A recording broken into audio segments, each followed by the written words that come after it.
one of the key ideas that we had when and the reason for why it is taking so long for us to actually do a sequel to BF2 in many ways is that we felt that with the introduction of the new consoles like Xbox 360 and PlayStation 3, we needed a big new step when it comes to technology. We needed the new Frostbite engine that we developed for Bad Company 1. And by doing that, we spent all our efforts into making a game that used the whole range of power and technology in those platforms. It was quite an undertaking to go at.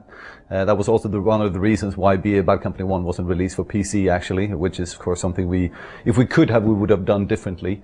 But it was a major effort just to get it out and working. And we felt like introducing it to console only, we wanted to make a bit of an offshoot to the franchise and not just make a sequel to BF2 at that point, since BF2 was so much with a PC-focused product. When we create a game here at DICE, we try to make sure that none of the SKUs, none of the versions of the game actually are ports. We try to give each and every one the love and care that it needs, and also listen to the specific community and fans out there of that specific platforms. Now, sometimes there's a lot of noise to cut through when it comes to when you listen to community, but there is a lot of good ideas out there that we pick up on.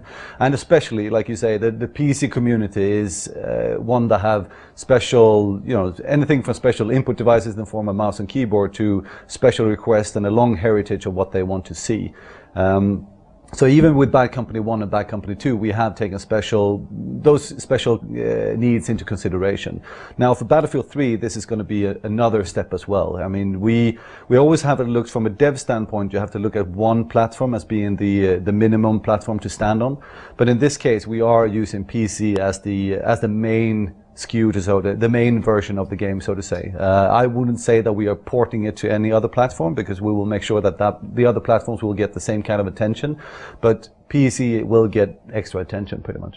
Well, I think the core of what people enjoy in a multiplayer game is still the same. It's very similar. They want to go online with their friends and foes and just beat the crap out of each other in whatever way. And in the FPS genre, it's pretty much similar what it is. It's all the stuff around that changes, and you alter and you make it more accessible, and you have new platforms coming into the arena. I mean, when we started out with Battlefield, Xbox 360 was not a major multiplayer platform, and not PlayStation 3 either. Those platforms are big today. You have a core following of people that only play multiplayer on those consoles, which we of course are very happy with. Battlefield franchise being such a multiplayer focused franchise.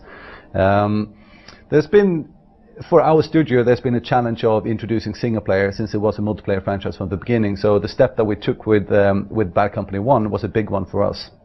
There's been other franchises, competitors coming from the other angle, going from single player only, introducing multiplayer. Looking at the actual Battlefield franchise in itself, we are staying quite true to the core of what the game is, but also being very sensitive to listening to the signals of how does the actual competitive players out there, how do they play, what is it that they expect, and then trying to marry that with the original recipe. So it's not about just churning up more of the same, it's about always refining a recipe, but not completely creating a new dish, so to say. It's just making what we have better and better and better.